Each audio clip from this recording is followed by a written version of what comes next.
Have you ever watched one of the movies that come out and you're looking at the lead action star and you're wondering how he went from being so scrawny to so big in apparently such a short period of time? Like if you look at Thor and you look at the people in 300 and you're sitting there wondering like, why do I have such scrawny biceps? How did they go from being that to that? Well, in this video, let's talk about 5 case studies from the big screens and how these guys in particular ended up gaining weight so quickly.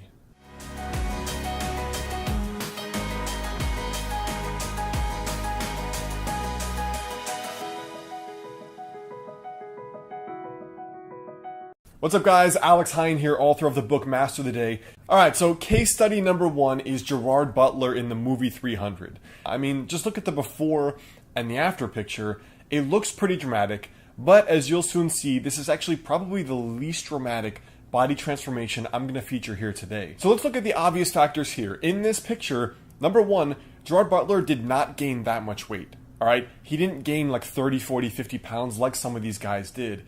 And he mostly actually just cut. So he cut a lot of weight. There was makeup used in the movie to even highlight the shadows on people's abs.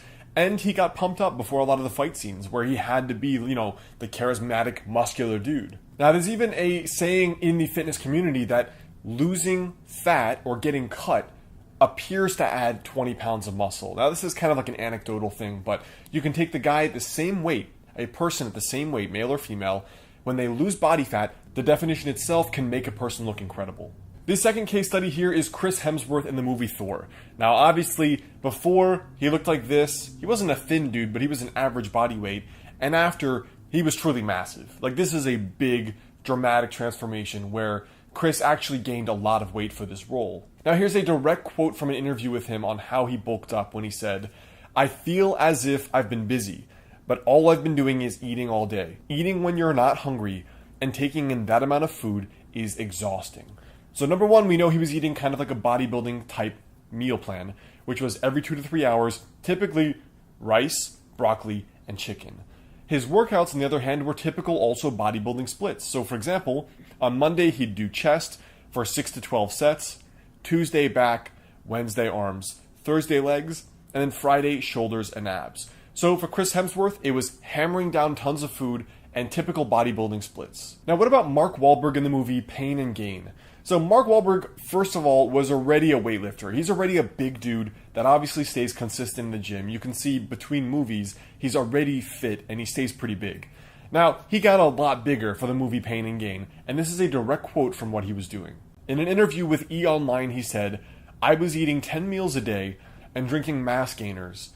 I was even drinking my own, and I created this line of supplements with the retail chain GNC. It was a lot of work. There was even a lot of getting up at 2 in the morning to eat another meal, and I was still full from the meal at 10 o'clock. Now, what about his workouts on the other hand? The workouts very much resembled Chris's bodybuilding splits, where on Monday, he would do biceps, legs, and back. On Tuesday, triceps, chest, and shoulders. Wednesday, biceps and legs. Thursday and Friday off, and then Saturday and Sunday, biceps, legs, back, and triceps, chest, shoulders.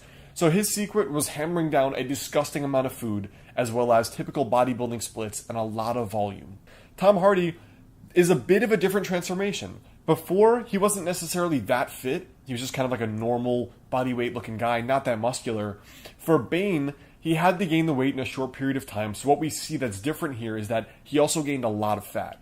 Now, with Bane's character is kind of in the shadows a lot, and the way he's done, he's not like a super ripped villain, but he's just a big dude. And in an interview, Tom Hardy said, "For the movie Bronson, I put on about 7 pounds a week with no steroids. In the end, I'd put on about 2.5 stone by eating chicken and rice, which was my staple diet throughout the day.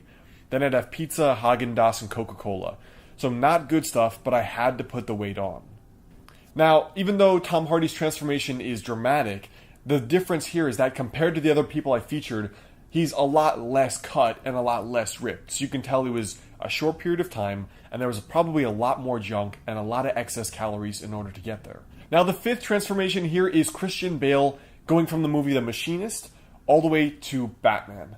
Now what was so dramatic here is that he lost a crazy amount of weight to look like this in the movie The Machinist, and then in under a year, I think, he had to play Batman, and he had to gain over 109 pounds. Now, this is interesting for a couple reasons. First of all, he still looks pretty good, big, and he still looks cut. There's not a lot of body fat there. And in an interview, this is what he said. The director, Christopher Nolan, asked me to try and put on as much weight as I could because he would find it very difficult to convince the studio to cast me if I was a beanpole. In doing so, I overdid it because I was enjoying gorging. I was ignoring advice about taking it slowly because my stomach had shrunk from the role in The Machinist, and I should just go with soups.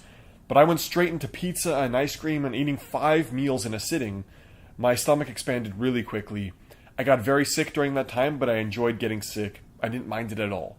In that short amount of time, I actually did go from 121 pounds right back up to 180 pounds, which is way too fast, so that resulted in some doctor visits to get things sorted out. So how did he actually do this? Well, one of the things was that he regained the weight he already had. So look at his role in the movie Equilibrium 2 years before. He was already a pretty big dude and fairly cut. So going down to The Machinist, he wasn't really gaining 109 pounds of muscle. Your body pretty quickly can come back to its normal weight. So Christian Bale, in one sense, wasn't gaining that muscle. He was regaining almost his default, or where he had been before. Still is impressive as hell. That is a look at how some celebrities have gained weight in a short period of time. Now, what about for you? I want to know what's been the challenge for you to get to your ideal physique. Leave a comment right there below because I want to hear. What's up, guys? I hope you liked that video. Now, the best way to stay in touch is come grab the free 7-day personal development and fitness weight loss challenge either on modernhealthmonk.com/YouTube or in the description box right there below, one of the first links. Also, you can come check out the latest videos that have just come out here and here. And otherwise, I will catch you in the next video.